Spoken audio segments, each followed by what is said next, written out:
Good morning class. आज हम गणित विषय में विस्तार सूत्र का अध्ययन करेंगे। आप लोग पेज नंबर 23 निकाल के देखिए, विस्तार सूत्र है। इसमें बहुत सारे सूत्र जो दिए गए हैं वो पिछली कक्षा में उसका अध्ययन कर चुके हैं आप लोग, फिर भी उसको एक बार हम रिवाइज करेंगे। जैसे पहला सूत्र है a + b का होल स्क्वायर बराबर a² + 2ab + b²। दूसरा सूत्र है a - b का whole square a² - 2ab + b²। तीसरा सूत्र है ब्रैकेट में दिया हुआ है a + b, दूसरे ब्रैकेट में है a - b बराबर a² - b²। तो इन सूत्रों के माध्यम से इसी के आधार पर नीचे कुछ उदाहरण दिए गए हैं, इनको फिलअप करना है। जैसे x + 2y का होल स्क्वायर, तो उसी सूत्र के आधार पर हम इसको करते हैं। पहली संख्या का वर्ग, फिर 4xy हो जाएगा, फिर 4y² हो जाता है। इस प्रकार से आप अध्ययन करेंगे। अभी इसमें जो है महत्वपूर्ण एक विस्तार सूत्र नीचे दिया गया है, देखिए इसको। x + a x + b। अब इसको कैसे हम सूत्र के रूप में प्रदर्शित कर रहे हैं। x² प्लस कोष्टक में a + b, कोष्टक बंद हो गया, फिर x + a, मतलब पहली संख्या जो भी रहेगी उसका वर्ग हो जाएगा, फिर प्लस हो जाएगा, फिर प्रथम कोष्टक में जो अंतिम संख्या और दूसरे कोष्टक की अंतिम संख्या है उनको जोड़ा गया है और इसमें प्रथम पद का गुणा किया गया, फिर प्लस अंतिम संख्या और दोनों कोष्टकों के अंतिम संख्या का गुणा किया गया है। इस आधार पर इसका विस्तार किया गया है। इस तरह से हम प्रश्न संग्रह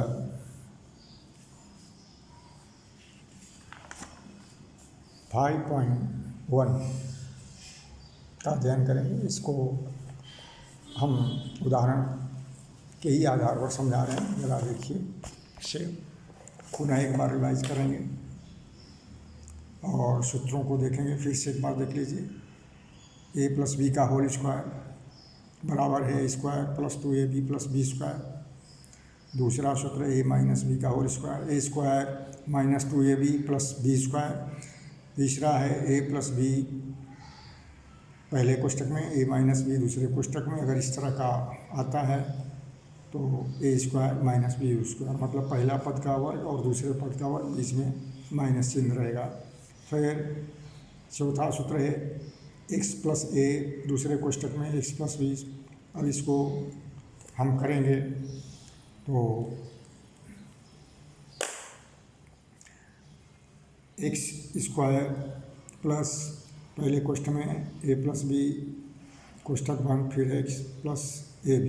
जैसे पहले पद का वर्ग, फिर दूसरे पहले और दूसरे कोष्टक के अंतिम संख्याओं को जोड़ेंगे, फिर पहली संख्या का गुणा होगा, फिर प्लस चिन्ह होगा, फिर पहले और दूसरे कोष्टक के अंतिम संख्याओं का गुणा करके रख देंगे। यह सूत्र अभी इसी के आधार पर हमें 5.1 के प्रश्नों को हल करना है।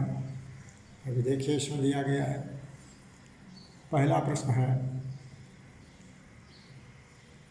a + 2 पहले कोष्टक में है, a - 1 दूसरे कोष्टक में है। तो सूत्र के आधार पर जो यहाँ आपने देखा, इसी के आधार पर हम इसको रखेंगे। तो इसमें a मतलब पहली संख्या का, दोनों में कॉमन है इसलिए इसका वर्ग हुआ। a × a करेंगे तो a वर्ग होता है। सूत्र के अनुसार धनात्मक चिन्ह है प्लस, फिर कोष्टक में पहली संख्या और दूसरी संख्या को जोड़ना है, लेकिन यहाँ ऋण चिन्ह है, ऋण 1 है तो यहाँ ऋण रहेगा, उसी का चिन्ह रखा गया है। फिर कोष्टक बंद होगा, फिर पहली संख्या जो भी है पद है व्यंजक में गुणांक रहेगा, उसके साथ जो भी कुछ रहेगा उसको हमको यहाँ गुणा करना होगा। ये ए है तो ए रखा गया है, फिर प्लस, फिर पहले कोष्टक के अंतिम पद का गुणा हुआ है, अंतिम पद 2 है, फिर दूसरे कोष्टक में ऋण 1 है तो ऋण 1 का गुणा किया गया, फिर ए स्क्वायर हो गया। अब यहाँ पर देखिए 2 में से गया 1 में ए का गुणा होगा तो ए ही आएगा और धनात्मक होगा, और दूसरे में ऋण में धन का गुणा होता है तो ऋण होता है, और 2 गुणे 1 बराबर 2 एकम 2। इस प्रकार से इसका यह विस्तार हो गया। इस सूत्र के आधार पर जो ये सूत्र दिया गया है वही है, केवल इसमें चिन्ह बदल दिया गया है। तो जब चिन्ह बदलेगा तो इस प्रकार से रखेंगे और इस प्रकार से इसका समाधान निकलेगा और हल करेंगे इसी प्रकार से। फिर एक और उदाहरण रखिए, दूसरा m-4, दूसरे क्वेश्चन में m+6।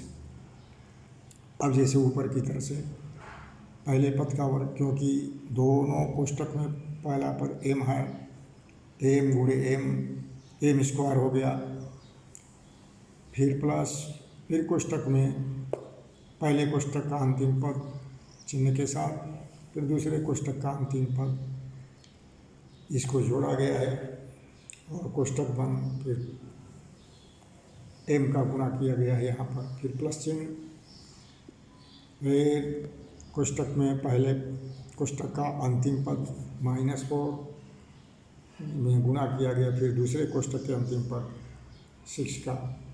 अब यहाँ m में m का गुणा किया गया है तो m वर्ग आया है वही, और 6 धनात्मक है, 4 ऋणात्मक है, 6 में से 4 गया 2 में m का गुणा किया गया, 2m हो गया, 2m हो गया, और धन चिन्ह है तो धन चिन्ह रहेगा। अभी ऋण में धन का गुणा करते हैं तो ऋण होता है, अब 4 में 6 का गुणा करेंगे तो 4 6 24। इस प्रकार से हमारा उत्तर आता है m² + 2m - 24।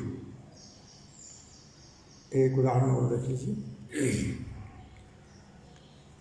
p + 8 पहले ब्रैकेट में, दूसरे ब्रैकेट में है p - 3।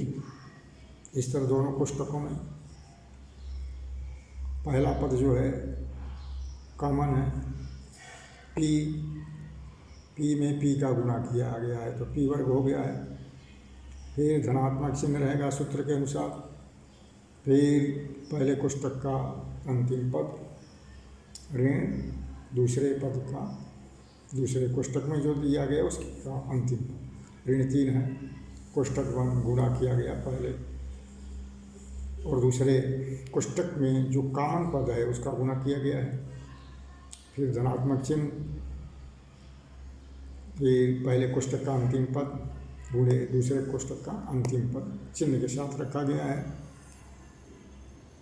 अभी p² हो गया, मतलब वही p में p का गुणा किया गया है तो p वर्ग हुआ। अभी यहाँ धनात्मक है 8 और ऋण है 3, 8 में से 3 गया तो 5 हुआ। अब 5 में p का गुणा हुआ, 5p हो गया, मतलब 5p हो गया। अभी यहाँ धन है और यहाँ ऋण है, ऋण और धन में गुणा होता है तो ऋण होगा, 8 3 24। इस प्रकार से इसका हम विस्तार करेंगे। 5.1 में दिए गए सभी प्रश्नों को हल करेंगे इन्हीं सूत्रों के आधार पर। अभी विश्वास करता हूँ कि आप लोग समझ गए होंगे, और अगर कहीं परेशानी हो, कठिनाई समझ में आवे तो आप पूछ सकते हैं, पुनः उसका समाधान किया जाएगा। इसी आधार पर आप अपने कॉपी में पुस्तक से 5.1 के प्रश्नों को हल करिए। जहाँ भी कठिनाई हो उसको आप पूछिए व्हाट्सएप के माध्यम से। ओके।